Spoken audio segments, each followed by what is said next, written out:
السلام عليكم ورحمة الله وبركاته. مساء الخيرات. هنستكمل كلامنا عن الروماتويد زي ما اتكلمنا المرة اللي فاتت عن أهم الأعراض وإيه الفرق بينه وبين الخشونة. هنتكلم إزاي نشخص مرض الروماتويد المفصلي. مرض الروماتويد المفصلي زي ما قلنا أهم حاجة عشان نشخص مرض الأعراض، الهيستوري، وبعد كده الأعراض، وبعد كده الفحوصات. التاريخ المرضي قلناه، التيبس الصباحي لو موجود لفترة طويلة أكتر من 15 دقيقة وممكن أكتر من 30 دقيقة على حسب العيان وعلى حسب الحدة بتاعت المرض. الحاجة التانية شكل المفاصل اللي مأثر عليها، وقلنا ان هو مرض بيحب اكتر مفاصل الايدين لكن برضه ممكن يأثر على مفاصل القدمين او مفاصل اخرى من الجسم، وممكن احيانا يجي بمفصل واحد. عشان كده دايما نرجع الصورة الاكلينيكية للطبيب، احنا بنقول معلومات فقط، لكن صاحب الرأي النهائي هو الطبيب المعالج اللي هيكشف على حضرتك ويقول لك الاعراض دي تنطبق على ايه.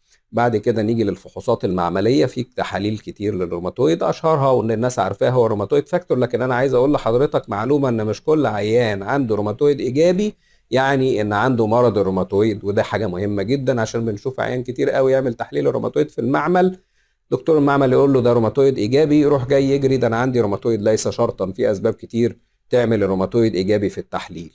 بعد التحاليل نيجي للفحوصات الاشعاعات. من اهم الاشعاعات اللي بتشخص الروماتويد بدري وممكن تكشف الروماتويد، كنا زمان نقول الاشعه العاديه. الاشعه العاديه عشان تبص عليها لازم يكون في حاجات معينه بيتاخر التشخيص فيها، لكن الاحدث والاهم هو السونار المفصلي، واتكلمنا عنه قبل كده وجبنا سيرته في الحقن. وزي ما بنستخدمه في الحقن بنستخدمه في التشخيص، بتقدر تبص على المفصل تشوف اذا كان فيه تضخم في السائل انه في الغشاء السينوفي للمفصل، او التهاب موجود، او تآكل في العظام، والعيان على السرير بالمره توفر وقته.